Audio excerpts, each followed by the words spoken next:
বন্ধুরা, একটি বাচ্চা রাস্তা দিয়ে যাচ্ছিল।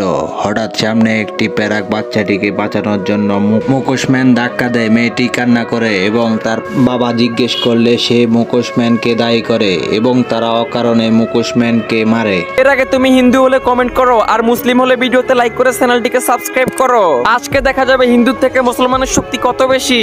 মুখোশ পরা ছেলেটিকে অনেক মারার পরে ওইখানে রেখেই চলে গেল তারা এবং পরবর্তী দিন ছেলেটি আবারও আসলো। মুখোশম্যান এসে মেয়ের বাবাকে তার সাথে যেতে বলে, কিন্তু উনি যেতে নারাজ। তারপর ছেলেটি ব্যাগ নিয়ে দৌড় মারে এবং দৌড় দিয়ে সে মেয়েটির কাছে পৌঁছে যায় এবং মেয়েটির বাবাকে দেখিয়ে দেয় এবং মেয়েটির বাবা দেখতে পেল সে একটি গর্তের মধ্যে তার বিড়াল ছানাকে নিয়ে একটি বিপদে পড়ে আছে।